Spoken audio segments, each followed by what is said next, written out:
느헤미야의 지휘 아래 유다 백성들은 예루살렘 성벽 재건 공사를 진행을 하고 있습니다. 그렇지만 이 재건 과정이 녹록지 않고 쉽지 않았습니다. 이 재건 공사를 적대적인 시선으로 바라보는 자들이 있었기 때문입니다. 잘 아시는 대로 오늘 본문 말씀에 나오는 호론 사람 산발락과 그리고 암만 사람 도비아였습니다.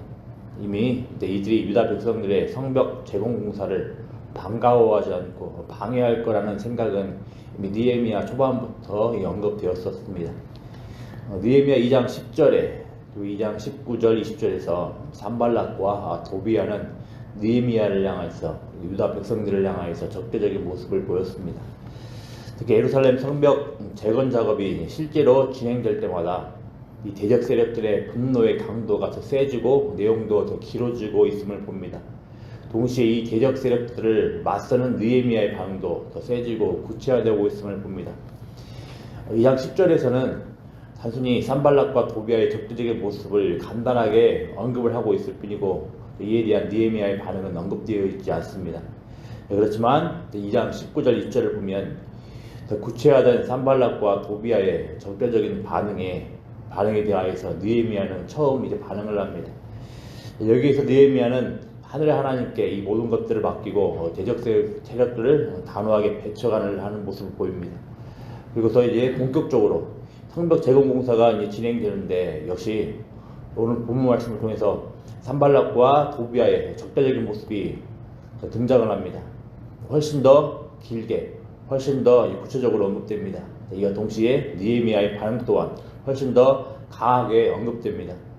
눈치를 채셨겠지만 성벽 재건 공사가 실제로 진행이 되는 것과 발맞춰서 대적 세력들과 느헤미야의 갈등, 대결 모습이 더욱더 강해지고 구체화되고 있는 모습인 겁니다. 이런 흐름을 따라서 다시 오늘 본문을 보면 산발락은 크게 분노하여서 유다 사람들을 비웃었다고 합니다. 되게 특이한 점이 있는데 산발락은 자신의 분노와 비웃음을 자기 형제들과 사마리아 군대 앞에서 공공연하게 표출하였다라는 겁니다. 그러면서 여러 가지 말들을 쏟아붓는데 간단하게 말하면 유다 백성들의 성벽 재건 공사에 대하여서 평가절하하고 무시를 하는 겁니다. 이런 태도는 암몬 사람 도비아에서도 나타납니다. 그런데 산발락과 도비아가 표출한 모습들은 분노와 비웃음이지만 사실 그 이면에는 불안감이 깔려있음을 우리는 알 수가 있습니다. 생각해 보십시오. 초반에도 산발락과 도비아는 비웃음을 표출을 했지만 이들의 비웃음과는 달리 느헤미야의 지휘 아래 유다 백성들의 성벽 재건 공사는 한 단계 한 단계 더 앞으로 진행되고 있었습니다. 산발락과 도비아의 생각 이상으로 유다 백성들의 재건 모습은 녹록지 않고 강력한 겁니다. 그럴수록 이들의 마음엔 불안감이 쌓였을 겁니다. 이에 느헤미야는 기도합니다.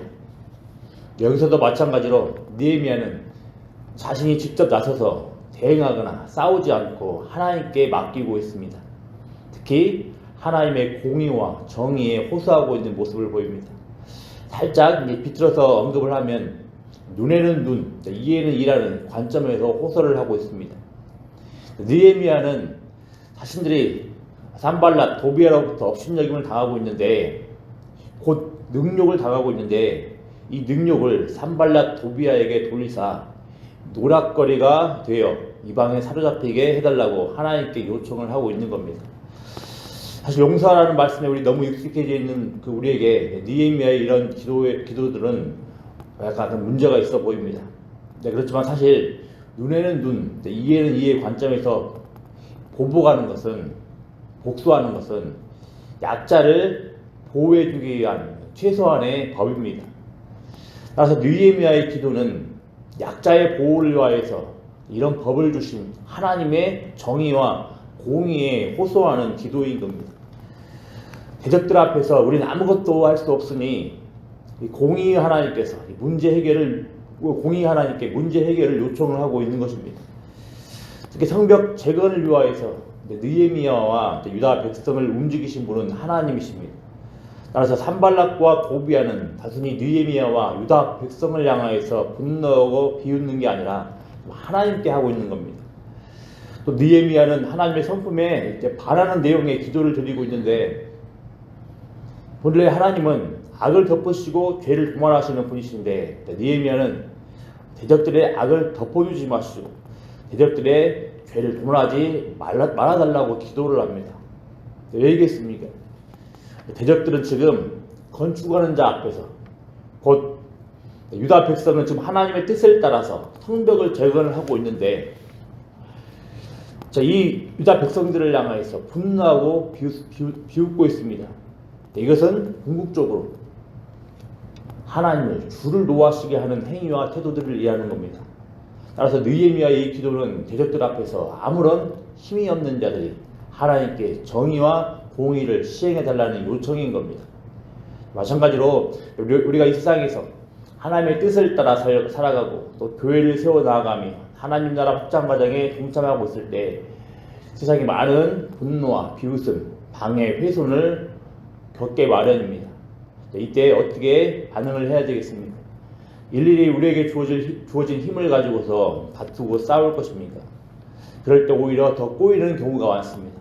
사실 세상의 대적 세력과 비교했을 때 우리는 힘이 없는 자들, 철저히 약자인 경우가 많습니다. 그러면 이대로 그냥 고꾸라져야 되겠습니까? 또 그럴 수는 없는 겁니다. 그러면 무엇이 필요하겠습니까?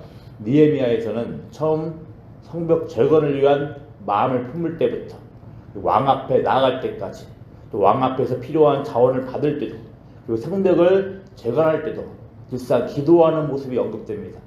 그리고 이 기도를 들으시는 하늘의 하나님은 페르시아 왕도 마음대로 움직이시는 진정한 통치자이십니다. 느헤미야와 유다 백성은 성벽 재건 공사를 꼼꼼하게 조직적으로 진행해 나갔습니다. 그렇지만 이와 함께 늘상 기도하는 모습이 언급되는 것을 보게 됩니다. 무슨 말이겠습니까? 이 세상에서 대적들 앞에서 약자인 교회가 궁극적으로 확실하게 승리할 수 있는 길이 있는데 바로 무엇이랍니까? 기도라는 겁니다.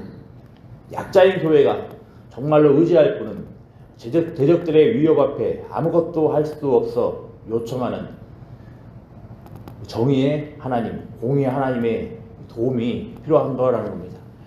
그러기는 이 녹록지 않은 세상 가운데서, 많은 죄악 많은 세상 가운데서 하나님의 일하심과 교회를 희망하고 방해하는, 또 하나님의 뜻을 따라서 어려움을 겪을 때가 많을 터이는데, 이때 우리 궁극적인 보호자 되시는, 궁극적인 돌봄이 되시는 하나님께 정의와 공의를 구하시는 복된 은혜가 있기를 기도합니다. 기도하겠습니다. 아버지 하나님 감사합니다. 하나님, 우리의 진정한 통치자 되시는 그리고 진정한 정의와 공의를 통하여서 이 세상을 다스리시는 하나님께 우리의 모든 문제를 맡길 수 있도록 은혜 더하여 주시기를 소망합니다.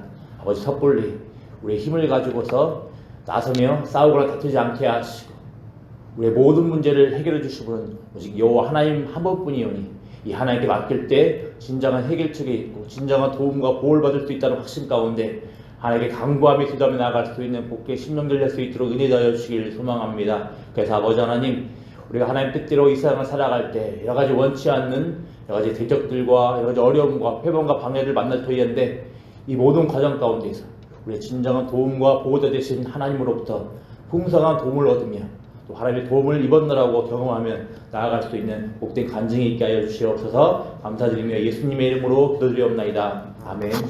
하늘에 계신